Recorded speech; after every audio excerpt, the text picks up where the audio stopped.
창원시 외곽 한적한 장례식장. 직원들이 빈소를 보며 소곤소곤 수군거렸어요. 아니, 사람이 돌아가셨는데 가족이 한 명도 안 왔다니?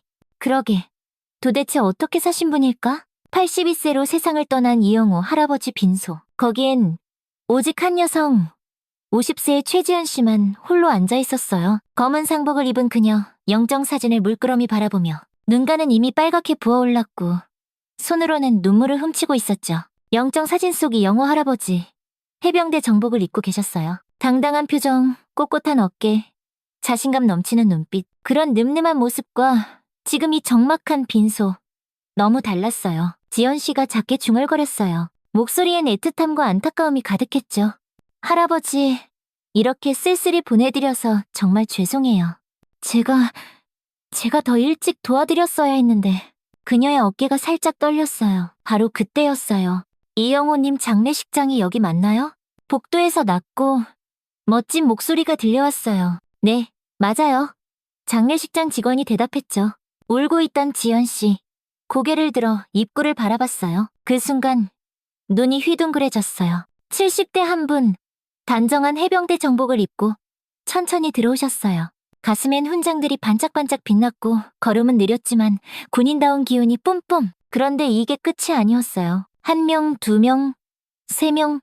사람들이 계속 들어왔어요. 누군가는 별 2개 달린 해병대 정복을, 누군가는 깔끔한 정장에 해병대 마크를 달고 계셨죠. 10명, 50명, 100명을 넘어 텅 비었던 빈소가 어느새 사람들로 꽉 찼어요. 지연 씨, 입을 다물지 못했어요. 헐, 이게 무슨 일이야? 모두 이영호 할아버지 영정사진 앞에서 정중히 경례를 올렸어요. 70대, 80대 어르신들이 허리를 꼿꼿이 펴고 경례하는 모습. 30대, 40대 젊은 장교들이 존경의 눈빛으로 바라보는 모습. 그 장면에 지연 씨 눈시울이 뜨거워졌어요. 눈물이 왈칵 쏟아졌죠. 그때 가장 먼저 들어왔던 77세 남성이 지연 씨에게 다가왔어요. 그의 얼굴엔 슬픔과 미안함이 섞여 있었어요. 최지연 씨 맞으시죠? 그가 조심스레 입을 열었어요. 편지 받고 왔습니다. 저는 박민규 국회의원입니다. 그의 눈가에 눈물이 맺혔어요. 정말 죄송해요. 제가 너무 늦었어요. 영호 형님이 이렇게 쓸쓸히 가실 줄이야. 지연 씨, 목이 메어 말이 안 나왔어요. 아, 아닙니다. 지금이라도 와주셔서 정말 감사해요. 간신히 말을 내뱉으며 눈물을 흘렸죠. 박민규 씨가 주변을 둘러보며 한숨을 푹 내쉬었어요. 초라한 빈소, 가족 한 명 없는 모습. 영웅이라던 영호 형님의 장례식과 어울리지 않았어요. 지연 씨가 지금까지 영호 형님을 돌봐주셨다고 들었어요. 그가 조심스레 물었어요. 죄송하지만 형님은 가족이 없으신 건가요? 왜 마지막까지 혼자 계셨던 건가요? 지연 씨, 깊은 한숨을 내쉬었어요. 그리고 영호 할아버지와의 추억을 떠올렸죠. 2년 전, 2021년 1월, 새해가 희망차게 시작됐지만 지연 씨에겐 절망뿐이었어요. 20년간 전업주부로 살던 그녀, 남편이 믿을 수 없는 배신을 저질렀어요. 사업 실패로 생긴 빚을 떠넘기고 바람까지 피우며 집을 나갔죠. 그동안 미안했다. 남편이 남긴 차가운 한마디와 책상 위 이혼 서류. 그는 말 그대로 증발해버렸어요. 지연 씨, 하루아침에 혼자가 됐어요. 이제 나 어떻게 살아가야 하지? 대학생 아들 등록금, 생활비. 하지만 그녀에겐 기술도 경력도 없었어요. 모든 게 막막했죠. 그러다 우연히 요양보호사란 직업을 알게 됐어요. 늦은 나이에도 새롭게 시작할 수 있는 일이었죠. 바로 요양보호사 교육원에 등록. 3개월 교육 끝에 자격증을 손에 쥐었어요. 48세, 처음 얻은 자격증을 보며 다짐했죠. 그래, 다시 시작해보자. 지연 씨의 첫 직장은 창원시 외곽 푸른 소나무 요양원. 최지연 씨, 처음 뵙겠습니다. 반갑습니다. 원장님이 따뜻한 미소로 맞아줬어요. 50대 초반쯤 인자한 인상의 원장님이었죠. 네, 안녕하세요. 처음이라 좀 떨려요. 걱정 마세요. 다들 좋은 분들이에요. 적응될 때까지 선배들이 도와줄 거예요. 여긴 어르신 60분, 요양보호사는 20명 정도예요. 지연 씨는 3층을 담당하게 될 거예요. 곧 동료 요양보호사 49세 김수진 씨가 안내를 시작했어요. 5년 경력의 베테랑 선배였죠. 지연 씨, 첫날이니까 제가 이것저것 알려드릴게요. 수진 씨가 3층 어르신들을 소개해줬어요. 박영숙 할머니는 무릎이 안 좋아 휠체어를 쓰세요. 최민수 할아버지는 당뇨가 있어서 식사 조절이 필요해요. 각 어르신의 주의사항을 꼼꼼히 설명해줬죠. 그러다 수진 씨 목소리가 살짝 낮아졌어요. 이영호 할아버지는 좀 조심하셔야 해요. 왜요? 치매가 있으시는데 가끔 발작 같은 게 있어요. 특히 밤에 더 심하시고요. 지연 씨, 고개를 끄덕이며 들었어요. 갑자기 무서워하시거나 큰 소리를 지르실 때도 있어요. 전쟁 트라우마 때문이래요. 전쟁요? 네, 월남전에 다녀오셨대요. 적군이 온다고 하시며 물건을 던지시기도 해요. 그럴 땐 억지로 다가가지 말고 저희를 불러주세요. 밤에만 심하시니까 평소엔 괜찮아요. 너무 걱정 마세요. 네, 알겠어요. 그 순간 지연 씨는 이영호 할아버지에게 묘한 끌림을 느꼈어요. 전쟁의 상처를 안고 사는 사람, 왠지 낯설지 않았어요. 점심시간 어르신들이 1층 식당으로 내려갔어요. 지연 씨는 수진 씨와 함께 식사를 도왔죠. 대부분 어르신들은 혼자 밥을 드셨지만 몇 분은 도움이 필요했어요. 그때 식당 구석 테이블에 혼자 앉은 할아버지가 눈에 띄었어요. 80세의 그분 미역국을 천천히 드시고 계셨어요. 키가 크고 어깨가 넓어 젊었을 땐 엄청 멋졌을 것 같았어요. 하지만 지금은 등이 살짝 굽고 머리는 하얗게 샜죠. 다른 어르신들과 달리 조용히 혼자 밥을 드시는 모습, 왠지 쓸쓸해 보였어요. 저분이 이영호 할아버지세요? 지연 씨가 수진 씨에게 소곤소곤 물었어요. 네, 맞아요. 평소엔 저렇게 조용하세요. 지연 씨. 조심스레 이영호 할아버지에게 다가갔어요. 안녕하세요. 저는 새로운 최지연이에요. 이영호 할아버지, 숟가락을 든 채 고개를 들어 지연 씨를 보셨어요. 처음엔 살짝 경계하는 눈빛이었지만 곧 온화한 표정으로 바뀌었죠. 아, 새로 오신 분이시군요. 목소리는 낮고 차분했어요. 예의 바른 어투였죠. 네, 앞으로 3층 어르신들 돌볼게요. 잘 부탁드려요. 지연이라 좋은 이름이네요. 저는 이영우입니다. 할아버지가 살짝 미소 지으셨어요. 그 미소에서 지연 씨는 따뜻한 마음을 느꼈어요. 수진 씨 말과 달리 엄청 신사적이고 온화한 분이었죠. 오후에도 이영호 할아버지는 조용했어요. 다른 어르신들이 TV 보거나 수다 떨 때도 혼자 창가에 앉아 바깥을 바라보고 계셨어요. 가끔 지연 씨와 눈이 마주치면 살짝 고개 숙여 인사하셨죠. 하지만 그날 저녁 지연 씨는 수진 씨 말의 의미를 깨달았어요. 갑자기 복도 끝에서 쾅! 큰 소리가 들렸어요. 저기다. 적군 발견. 지연 씨 깜짝 놀라 소리가 나는 곳으로 뛰어갔어요. 이영호 할아버지 방에서 나는 소리였죠? 쾅! 뭔가 떨어지는 소리도 들렸어요. 할아버지, 무슨 일이세요? 문 열고 들어가니 할아버지가 침대 옆에서 이불을 꽉 쥐고 계셨어요. 눈엔 공포가 가득했고 온몸이 부들부들 떨렸어요. 탁자 위 물컵이 바닥에 떨어져 깨져 있었죠. 모두 전투 준비. 베트콩이 온다. 할아버지는 지연 씨를 봐도 누군지 못 알아보시는 것 같았어요. 할아버지, 저예요. 괜찮아요. 지연 씨가 다가가려 하자 할아버지가 손을 휙 내저었어요. 오지 마. 목소리는 공포로 가득했어요. 마르되 젊은 군인이 된 것 같았죠. 수진 씨와 다른 요양보호사들이 뛰어왔어요. 지연 씨, 조심하세요. 흥분하시면 위험해요. 일단 거리 두세요. 하지만 지연 씨는 물러서지 않았어요. 이 상황 낯설지 않았거든요. 할아버지, 여긴 안전해요. 적은 없어요. 천천히, 하지만 확신에 찬 목소리로 말했어요. 여긴 한국이에요. 전쟁은 끝났어요. 할아버지의 눈빛이 조금씩 변했어요. 하지만 여전히 혼란스러워 보였죠. 당신은 누구야? 저는 지연이에요.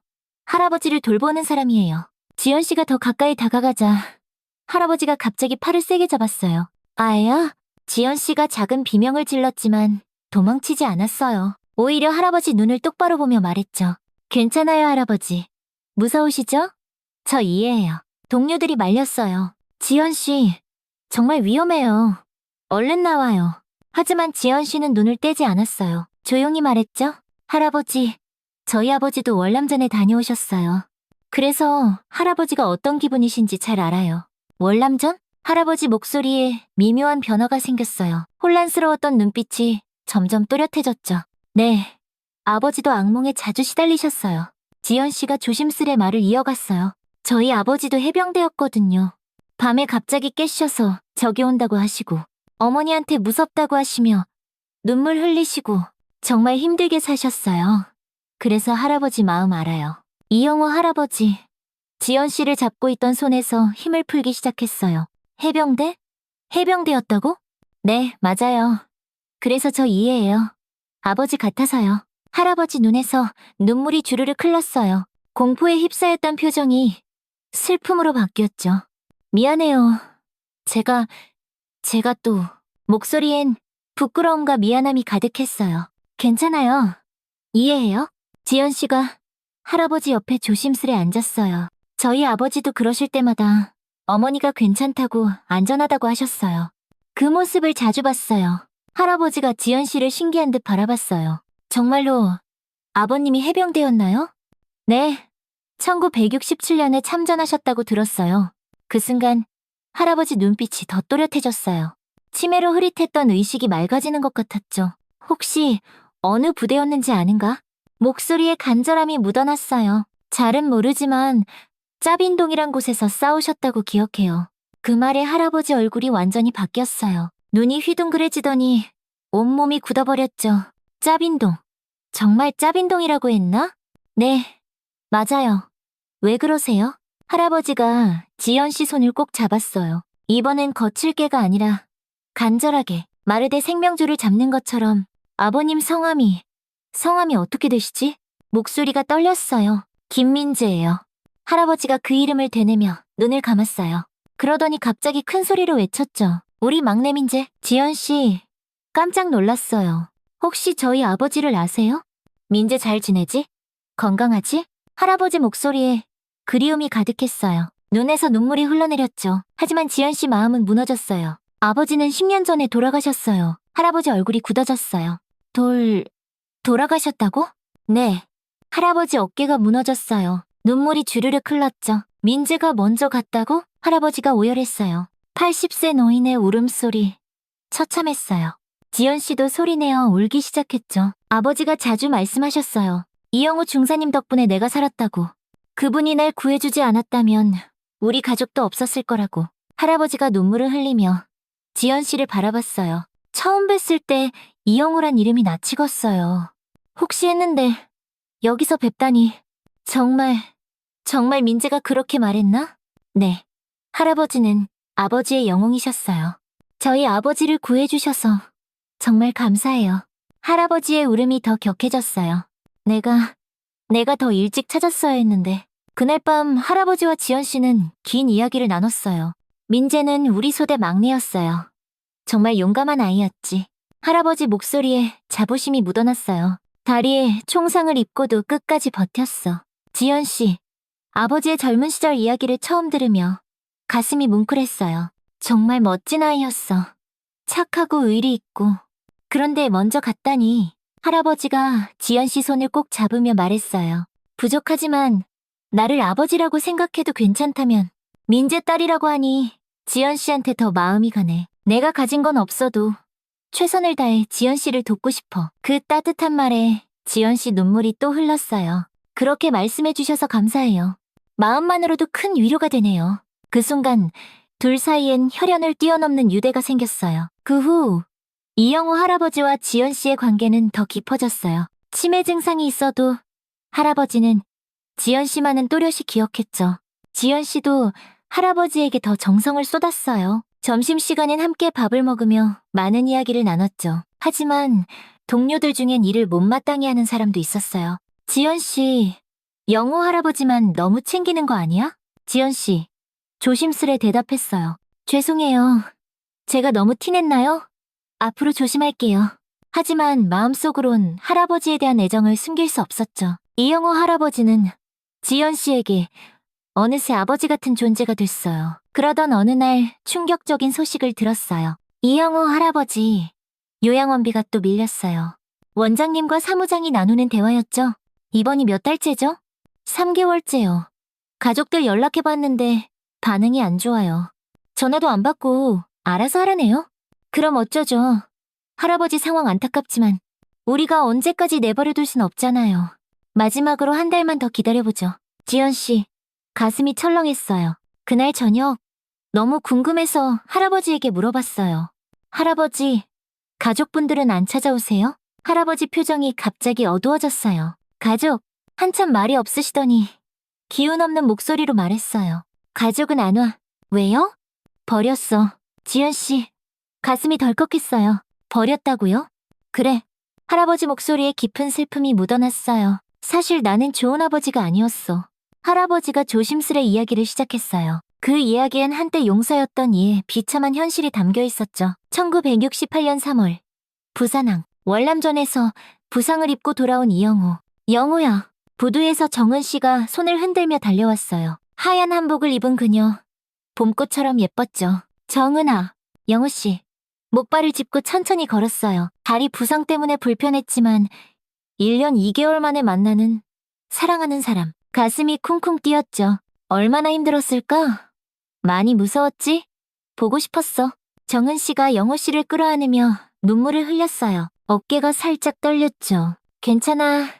이제 괜찮아. 나도 보고 싶었어, 정은아.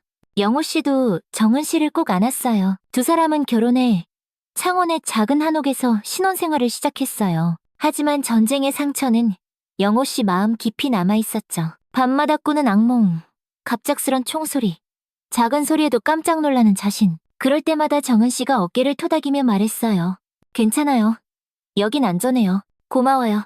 당신은 영웅이에요. 시간이 흘러 두 사람 사이에 예쁜 아이들이 태어났어요. 민석, 은지, 동민, 영호 씨와 정은 씨, 세 남매를 보며 희망찬 꿈을 꿨죠. 하지만 아이들이 자라면서 영호 씨의 전쟁 트라우마가 문제를 일으켰어요. 저기다. 포위됐어. 한밤중 영호 씨가 악몽을 꾸며 거실에서 소리쳤어요. 아빠. 민석이가 무서워하며 아빠를 바라봤어요. 하지만 영호 씨 눈엔 1967년 짜빈동의 밤만 보였죠. 숨어. 빨리 숨어야 해. 영호 씨가 민석이에게 소리쳤어요. 7살 아이에겐 너무 무서운 순간이었죠. 으아! 민석이가 울며 엄마를 찾았어요. 엄마! 정은 씨가 급히 달려와 민석이를 안았죠. 괜찮아, 민석아. 하지만 민석이는 반복되는 아빠의 트라우마에 무서워하기 시작했어요. 은지와 동민이도 마찬가지였죠. 아빠가 갑자기 소리 지르거나 작은 소리에도 경계하는 모습. 아이들은 자연스레 거리를 두게 됐어요. 정은 씨는 아이들을 이해시키려 노력했어요. 민석아, 은지야, 동민아, 와서 앉아봐. 아빠는 나라를 지키기 위해 전쟁에 다녀오셨어. 그때 많은 사람들을 구해주셨지. 근데 왜 소리를 지르세요? 은지가 물었어요. 전쟁에서 무서운 일들을 많이 보셨거든. 그래서 가끔 꿈에서 그때가 생각나는 거야. 아빠 무서워. 5살 동민이가 말했어요. 아니야. 아빠는 무서운 사람이 아니야. 다른 사람들을 구하려고 목숨 걸고 싸우신 분이야. 정은 씨가 아이들을 안으며 설명했지만 아이들에겐 이해하기 어려운 일이었죠. 영호 씨도 아이들과 가까워지려 노력했어요. 놀이도 하고 여행도 자주 갔죠. 하지만 전쟁 상처로 인한 서툰 감정 표현, 잦은 트라우마 증상은 아이들과 더 멀어지게 했어요. 그렇게 영호 씨와 아이들 사이엔 큰 벽이 생겼어요. 그러던 어느 날 대한민국을 뒤흔든 사건이 터졌어요. 작은 식당을 운영하던 영호 씨도 큰 피해를 입었죠.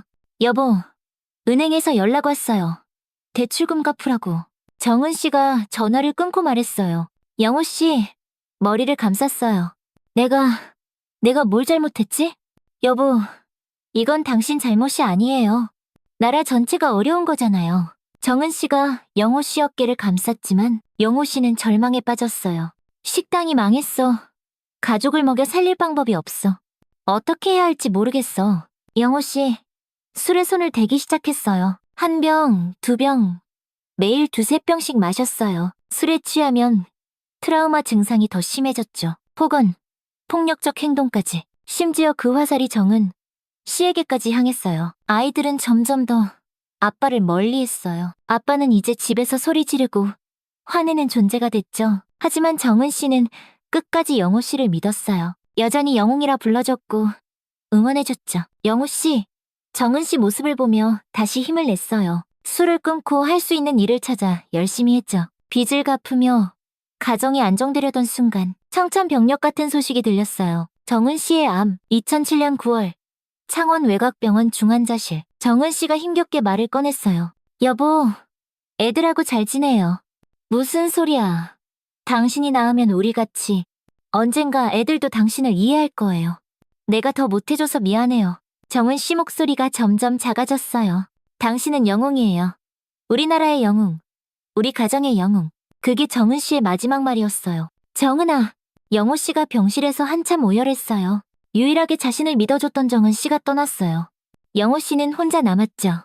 아이들은 정은 씨 바람과 달리 영호 씨를 이해하지 못했어요. 처음 몇 년은 명절에 찾아왔지만 점점 연락이 줄었어요. 어느 순간부터 명절에도 오지 않았죠. 그렇게 영호 씨는 10년 넘게 쓸쓸히 살았어요. 그러던 어느 날 할아버지 소방관이 영호 씨 집에 들이닥쳤어요. 집안은 가스 냄새로 가득했죠. 여기가 어디지? 영호 씨 혼란스러워했어요. 가스가 새고 있었어요. 정말 위험했어요. 가스를 내가 켰나? 혹시 혼자 사세요? 응, 혼자 살아. 가족들은 어디 계세요? 가족은 연락이 안 돼. 병원으로 이송된 영호 씨. 정밀 검사를 받았어요. 치매입니다. 혼자 계시기 어려워요. 의사의 진단이었죠. 사회복지사가 자녀들에게 연락했어요. 아버님이 치매 진단 받으셨는데 보호자가 필요합니다. 자녀들의 반응은 차가웠어요. 미국에 있어서 모실 수 없어요. 자녀 키우느라 바빠서 시간이 없어요. 경제적으로 감당이 안 됩니다. 그렇게 영호 씨는 푸른 소나무 요양원에 오게 됐어요. 처음엔 애들이 요양원비를 내줬어. 하지만 어느 순간 그것도 끊겼고 내 통장에서 나갔는데 이제 그것마저 없나 봐. 그럼 이제 어쩌죠? 지연 씨가 답답한 듯 물었어요. 모르겠어. 정부 지원이 있다던데 복잡해서. 뭐 어떻게 해야 할지 모르겠어. 지연 씨 마음이 무거워졌어요. 할아버지가 손을 잡으며 말했어요. 이제 나도 늙었어. 자식들 원망은 안 해. 그런데 지연이 있어서 다행이야. 정말 고마워. 그날 밤 지연 씨는 잠을 이루지 못했어요. 할아버지 상황이 너무 안타까워. 분명 방법이 있을 거야. 월남전 참전용사가 이렇게 버려지는 게 말이 돼? 나라를 위해 싸우신 분이 이런 대우를 받아야 해? 정부에서 도움을 받을 수 있을 거야. 지연 씨, 다음 날부터 행동에 나섰어요. 주말마다 창원시청 사회복지과를 시작으로 기관을 찾아다녔죠. 안녕하세요. 참전 용사분 때문에 왔어요. 요양원에서 일하는데 월남전 참전용사 할아버지가 계세요. 요양원비를 못 내시는 상황이라. 저는 요양보호사고 할아버지는 치매가 있으세요. 직원 표정이 난감해졌어요. 그럼 가족분이 오셔야 하는데요. 가족들은 연락이 안 되는 상황이에요.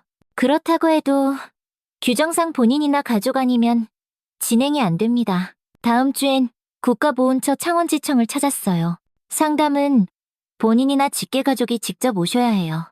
상황은 똑같았죠. 창원시청, 경남도청, 참전유공자회, 주말마다 갈 수 있는 곳은 다 찾아다녔어요. 하지만 답은 늘 같았죠. 시간이 흘러 이영호 할아버지 요양원비 결제일이 다가왔어요. 지연씨, 결심했어요. 일단 내가 도와드리자.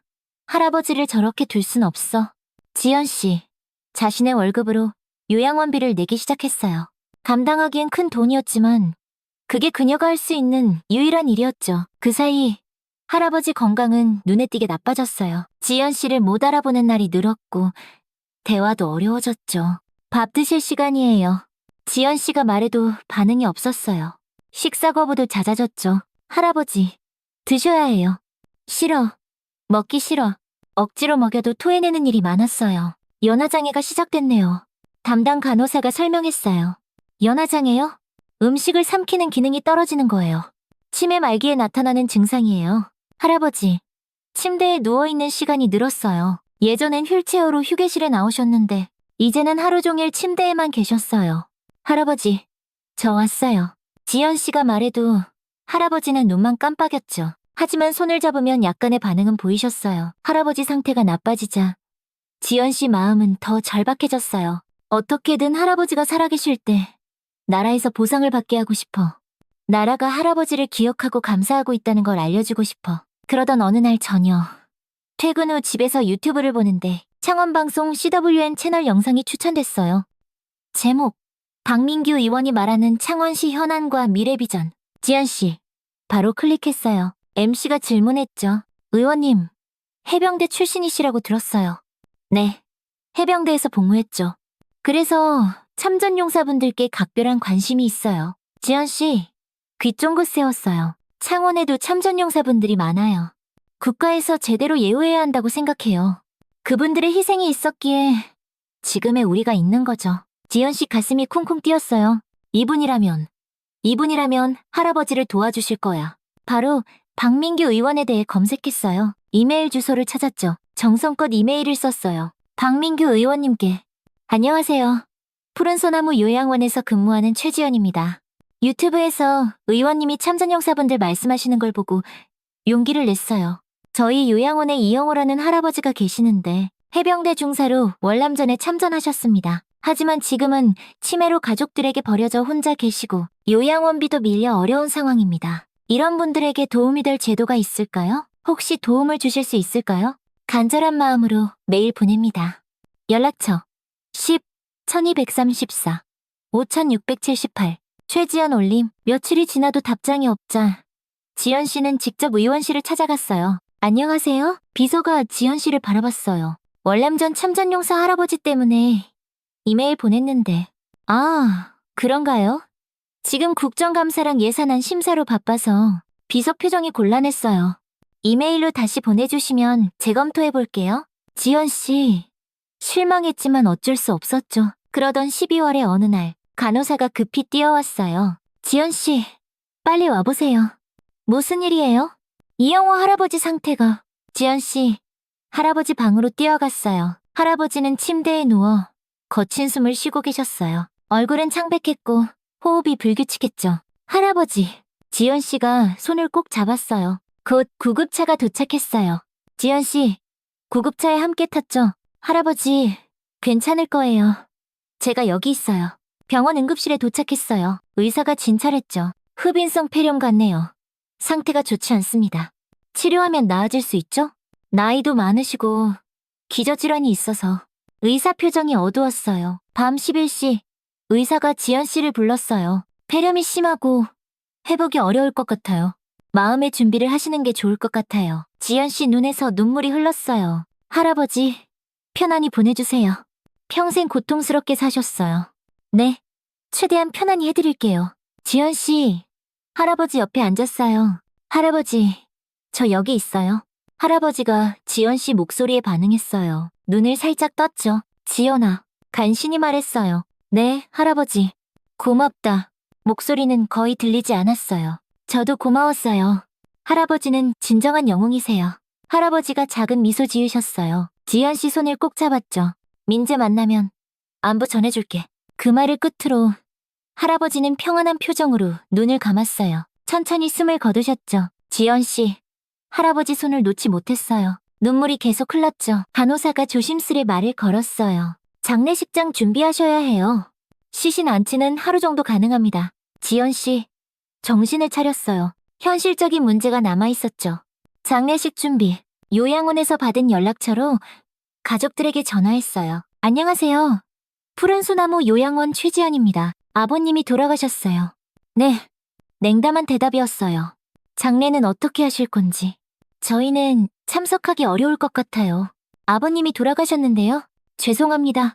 전화가 끊겼어요. 둘째, 셋째 자녀도 마찬가지였어요. 지연 씨, 허탈했어요. 가족들이 원망스러웠죠. 결국 지연 씨 혼자 장례식을 준비했어요. 적은 예금을 털어 장례비를 마련했죠. 꽃도 많이 주문하지 못했어요. 지연 씨 형편엔 한계가 있었죠. 이렇게 쓸쓸히 보내드려서 죄송해요, 할아버지. 지연 씨, 빈소에 혼자 앉아 울었어요. 한편 박민규 의원은 창원 지역구 일정을 마치고 사무실로 돌아왔어요.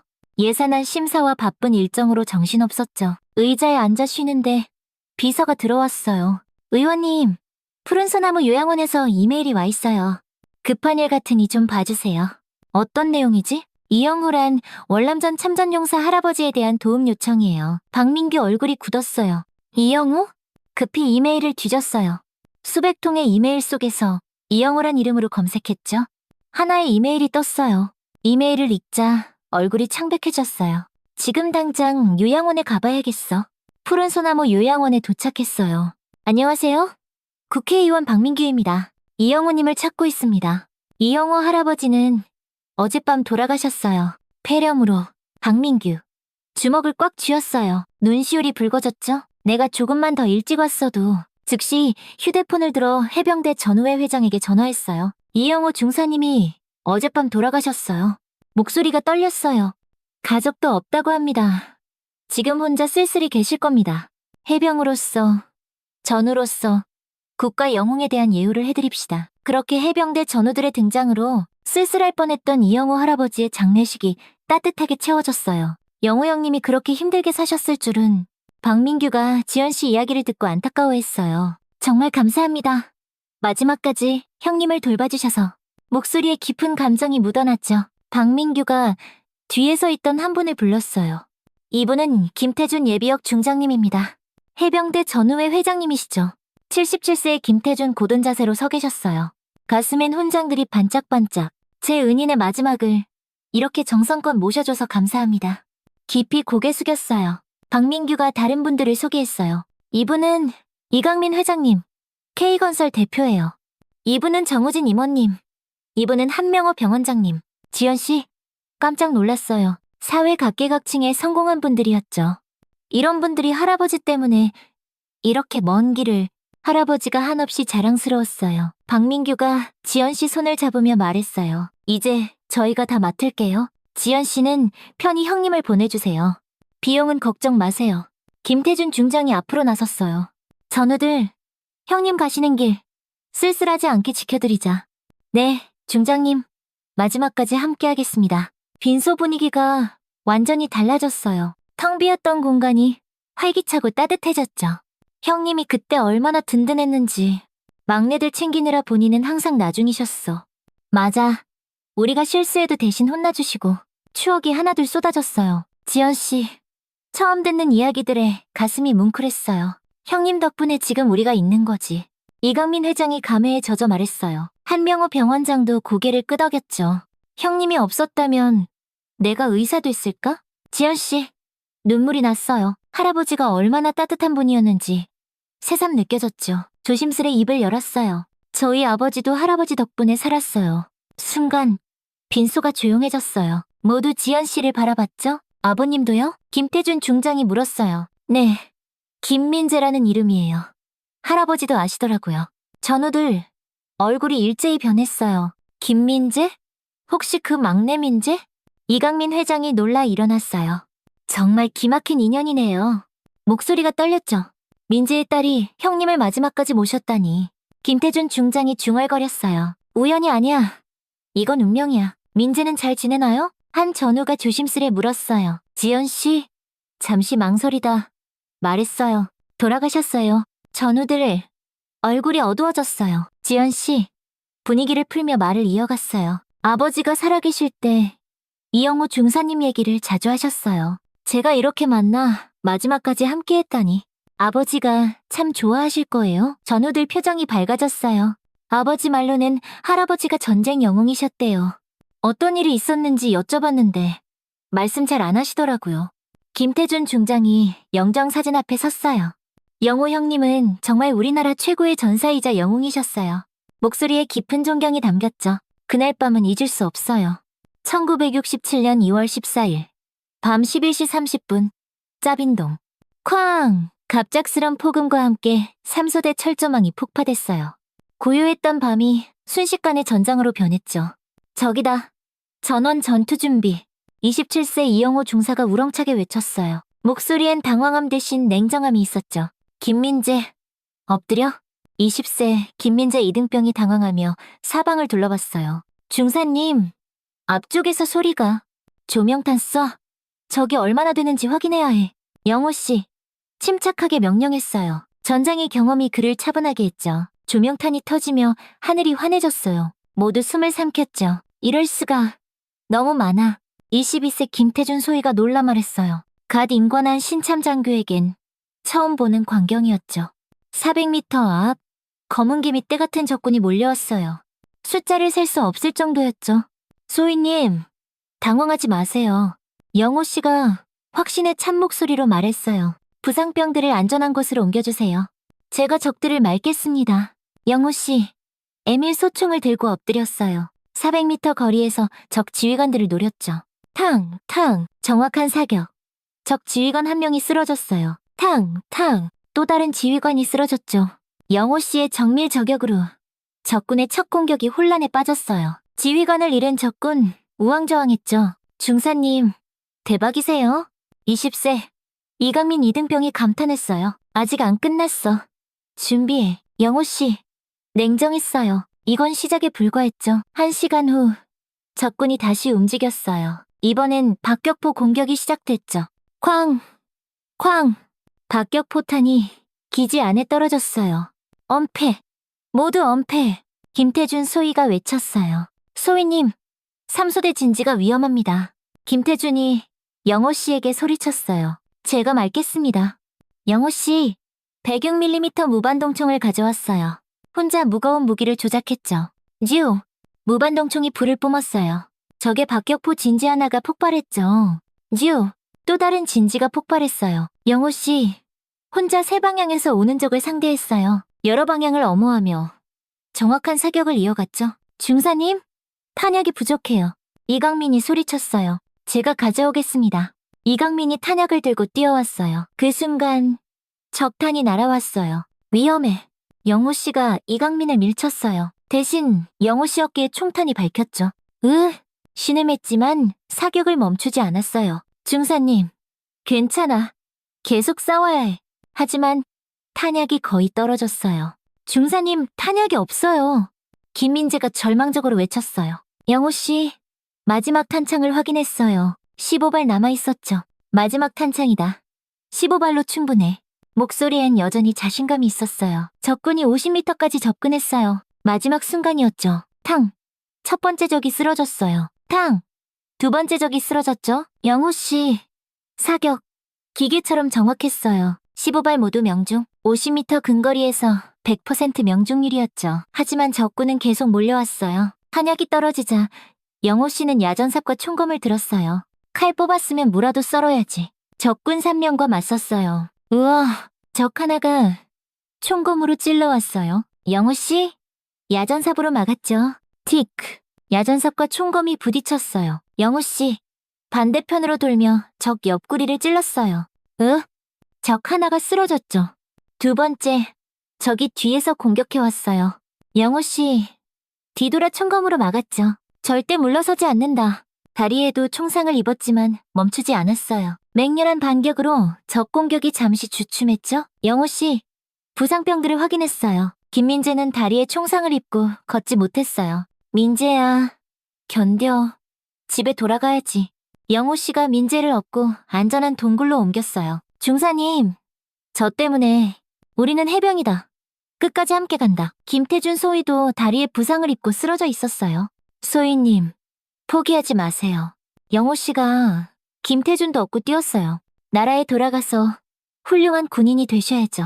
어깨와 다리에 총상을 입고도 영호 씨는 14명을 모두 안전한 동굴로 옮겼어요. 마지막으로 동굴 입구에서 최후 방어를 했죠. 새벽 7시 아군 헬기 지원이 도착했어요. 헬기다. 헬기가 왔어. 부상병들이 기뻐했어요. 영호 씨, 의식을 잃어가며 보고했어요. 부상병 14명 모두 살아있습니다. 중사님! 중사님! 김태준이 영호 씨를 흔들었어요. 영호 씨, 헬기에서 의식을 잃기 전 마지막으로 말했어요. 고생했다. 우리는 해병이다. 그리고 의식을 잃었죠. 전투 결과 한국군은 전사 15명, 부상 33명. 하지만 적군은 전사 246명. 그중 영호 씨 혼자 60명 이상을 사살한 것으로 추정됐어요. 무엇보다 영호 씨의 구출로 14명이 살아났죠. 김태준 중장이 눈물을 닦으며 말했어요. 형님 덕분에 우리 모두 살았어요. 형님이 없었다면 빈소가 숙연해졌어요. 지연 씨, 말문이 막혔어요. 정말 대단한 분이셨군요. 목소리가 떨렸어요. 그런 영웅이 이렇게 쓸쓸히 가셨다는 게 너무 안타까워요. 전우들 모두 공감했어요. 김태준 중장이 말했어요. 국가가 제대로 못해드린 거죠. 박민규 의원이 앞으로 나섰어요. 그 부분은 제가 최선을 다해 형님의 명예를 회복하겠습니다. 정말이요? 지연 씨가 놀라 물었어요. 네, 이건 의원이자 전우로서 해야 할 일입니다. 박민규 목소리에 강한 의지가 담겼어요. 밤이 깊어졌지만 아무도 잠들지 않았어요. 영호 씨에 대한 추억들이 계속 나왔죠. 하나하나가 따뜻한 이야기들이었어요. 12월 23일 오전 10시 발인이 시작됐어요. 장례식장 앞마당엔 해병대 전우들이 도열해 있었어요. 관 위엔 태극기와 해병대기가 나란히 놓였죠. 이영호 중사님을 모시고 갑니다. 김태준 중장이 큰 소리로 외쳤어요. 경례! 300여 명이 일제히 거수 경례를 했어요. 정말 장엄한 광경이었죠. 형님, 마지막 길 함께 갑니다. 화장장까지의 길은 장엄한 행렬이었어요. 앞엔 태극기와 해병대기를 든 사람들, 뒤엔 전우들이 함께 걸었죠. 모든 의식이 끝나고 마지막 순간 지연 씨가 앞으로 나갔어요. 할아버지, 편안히 가세요. 목소리가 떨렸어요. 아버지 만나면 저 대신 전해주세요. 영웅과 함께해서 영광이었다고. 눈물이 주르륵 흘렀어요. 영호 씨의 관이 화장로로 들어갔어요. 모두 마지막 경례를 했죠? 안녕히 가세요, 영호 형님. 편안히 쉬세요. 감사했습니다. 그렇게 이영호 씨는 마지막 길을 떠났어요. 혼자가 아니라 수백 명의 전우들과 함께. 2023년 1월 창원방송 뉴스 시간 박민규 의원과의 신년 인터뷰. 그가 조심스레 입을 열었어요. 지난달 위대한 영웅이 세상을 떠났습니다. 월남전에서 14명을 구한 이영호 중사님. 그런데 그런 영웅이 치매에 걸려 가족들에게 버려진 채 요양원에서 쓸쓸히 돌아가셨어요. 국가가 제대로 예우하지 못한 게 부끄럽습니다. 방송 후 반응은 폭발적이었어요. 시청자 게시판에 댓글이 쏟아졌죠. 가족들이 어떻게 그럴 수 있나요? 국가에서 뭔가 해드려야죠. 다음 날부터 언론사들이 취재에 나섰어요. 잊혀진 영웅의 쓸쓸한 마지막. 가족 없이 떠난 월남전 영웅. 인터넷은 더 뜨거웠어요. 이런 영웅을 가족이 버렸다고? 자식들 양심 있나? 태극무 공훈장 추서해야 한다. TV 토론 프로그램에서도 연일 다뤄졌어요. 참전용사 예우 실태가 이 정도라니 충격적이네요. 미국 시애틀에 살던 영호 씨 아들 민석, 한인 커뮤니티를 통해 이 소식을 들었어요. 어릴 때 아빠가 무서워 피했던 기억이 떠올랐죠. 밤잠을 이루지 못했어요. 카페를 운영하던 둘째 은지. 손님이 펼친 신문에서 아버지 영정사진을 보고 깜짝 놀랐어요. 기사를 읽을수록 가슴이 아팠죠. 내가 뭘 한 거지? 눈물을 흘렸어요. 막내 동민 회사 동료에게 이 사실을 알게 됐어요. 동민아, 이거 네 아버지 아니야?